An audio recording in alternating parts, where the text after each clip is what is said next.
नमस्कार दोस्तों, स्वागत है आपका मेरे चैनल गोविंद गोपाल में फिर से एक बार। दोस्तों आज की इस वीडियो में हम बात करेंगे कल 69,000 शिक्षक भर्ती के कट ऑफ केस के बारे में और साथ के साथ शिक्षा मित्रों के धरने के बारे में, क्योंकि 20 और 21 को शिक्षा मित्रों का धरना था, विधानसभा घेराव होना था लखनऊ में। तो हम उसी टॉपिक पर आज बात करेंगे कि आखिरकार उमा देवी जी और जितेंद्र शाही जी किस प्रकार से अपने लक्ष्य को प्राप्त करेंगे और शिक्षा मित्रों के लिए क्या करेंगे, क्योंकि 20 तारीख का धरना उमा देवी जी के द्वारा रखा गया था और 21 तारीख का जितेंद्र शाही के द्वारा रखा गया था। तो चलिए बात करते हैं हम आज इस वीडियो में, लेकिन हम चाहेंगे कि उससे पहले आप हमारे चैनल को सब्सक्राइब कर लीजिए, साथ में दबा दीजिए बेल आइकन को भी, ताकि हमारी वीडियो की अपडेट आप तक पहुंच सके सबसे पहले।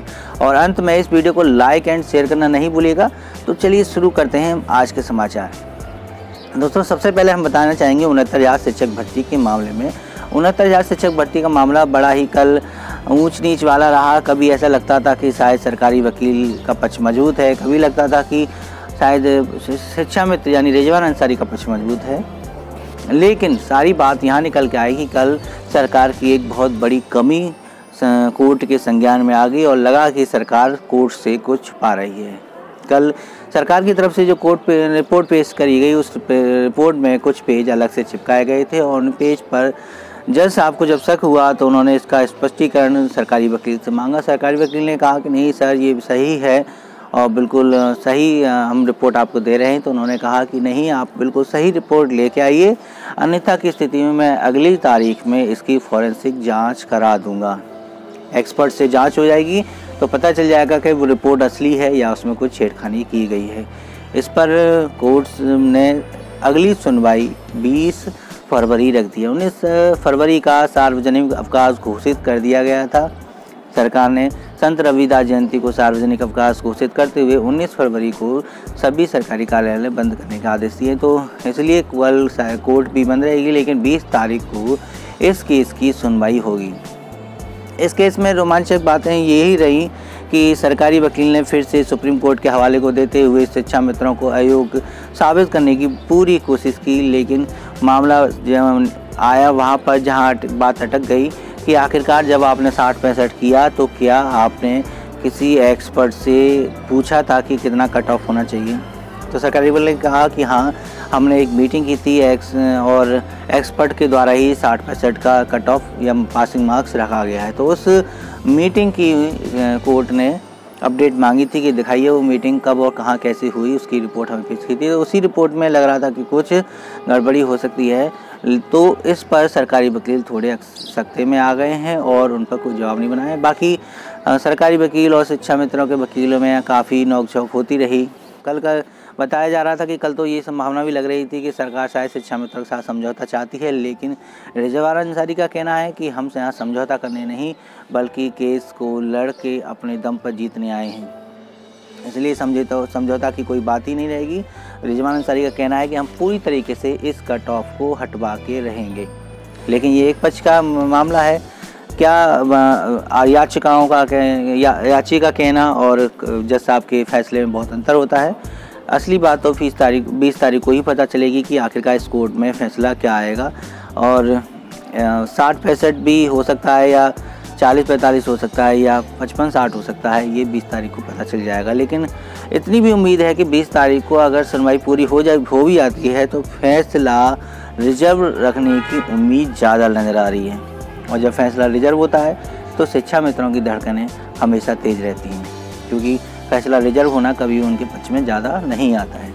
तो चलिए, ये हो गई कोर्ट अपडेट के बारे में बात है। हम अब बात करते हैं शिक्षा मित्र के मामले में। शिक्षा मित्र के मामले में सबसे बड़ी अपडेट हम आपको ये बताने जा रहे हैं कि उमा देवी ने 20 फरवरी को विधानसभा घेराव का कार्यक्रम रखा गया था, जिस पर उन्होंने फिर से शिक्षा मित्रों को एक बड़ी तादाद में, भारी संख्या में लखनऊ आमंत्रित किया है। बल्कि यहाँ तक ये कह दिया है कि आप लखनऊ नहीं सीधे विधानसभा पहुँचें और विधानसभा पे हम वहाँ पर घेराव का कार्य करेंगे, क्योंकि पिछली बार ऐसा ही हुआ था कि उमा देवी जी ने सड़क पर और विधानसभा घेराव के नाम से शिक्षा मित्रों को बुला लिया था, लेकिन लखनऊ पार्क से वो बाहर नहीं निकली थी।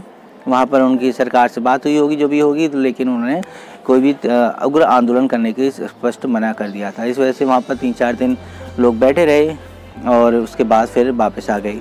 लेकिन इस बार उमा देवी जी का कहना है कि मैं विधानसभा घेराव करके रहूँगी, आपका मान सम्मान वापस दिला के रहूँगी, और इसके लिए उन्होंने फिर से शिक्षा मित्रों का एक बहुत बड़ा समर्थन मांगा है।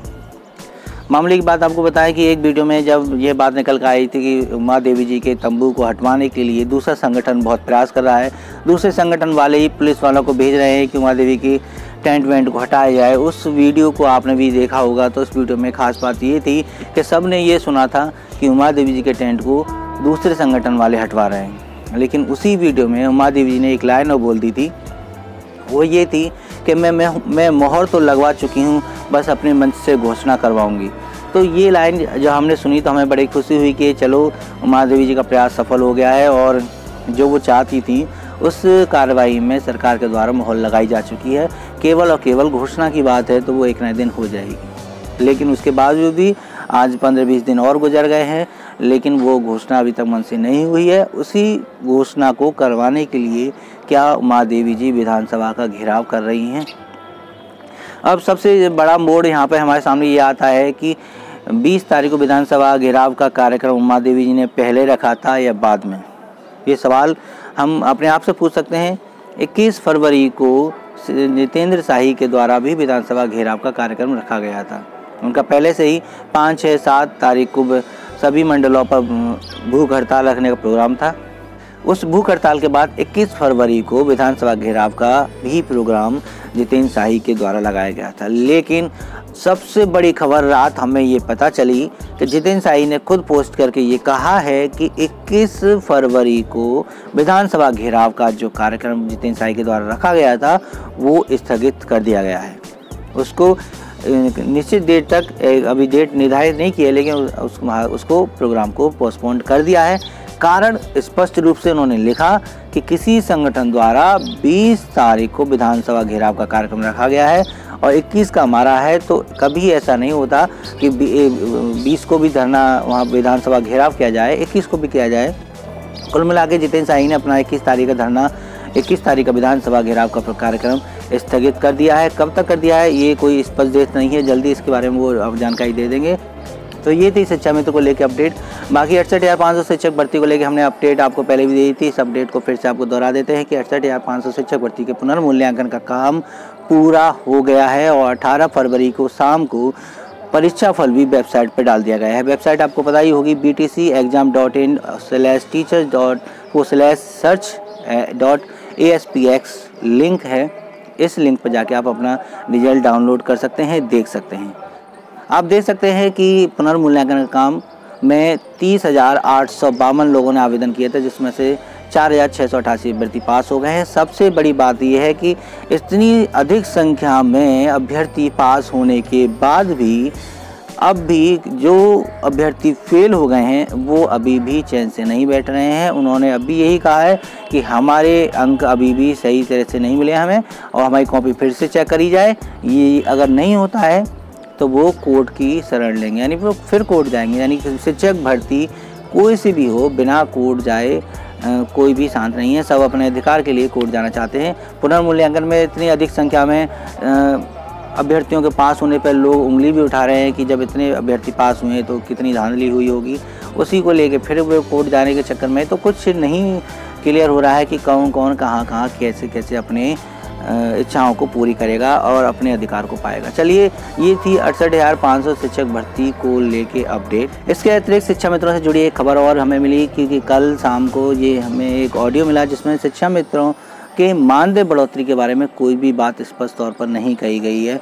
सभी का मानदेय बढ़ाने की बात कही गई, आशा, अनुदेशक, आंगनबाड़ी सबके मानदेय बढ़ाने की बात कही गई, लेकिन शिक्षा मित्रों के मानदेय बढ़ाने की बात नहीं कही गई है। तो अब देखना ये है कि शिक्षा मित्रों को जब मानदेय बढ़ोतरी का तोहफा चुनाव से पहले नहीं मिल रहा है तो आखिरकार उनको कौन सा तोहफा मिल रहा है। ऐसा ना हो या तो उनको अब एक बहुत बड़ा तोहफा मिलेगा समायोजन बहाली का या पूर्ण वेतनमान का, या फिर हो सकता है कि इनमें से कुछ भी ना मिले और वो खाली हाथ लौट जाए। क्योंकि मानदेय बढ़ोतरी वाली बात जो उम्मीद लगाई जा रही थी कि कुछ नहीं होगा तो मानदेय बढ़ोतरी तो होगी ही, वो भी मामला अब नहीं सामने आ रहा है। क्योंकि मानदेय बढ़ोतरी केवल अनुदेशकों की और शिक्षा मित्र आंगनबाड़ियों की, आशा कर्मियों की हो रही है। शिक्षा मित्रों की कोई भी मानदेय बढ़ोतरी नहीं हो रही है।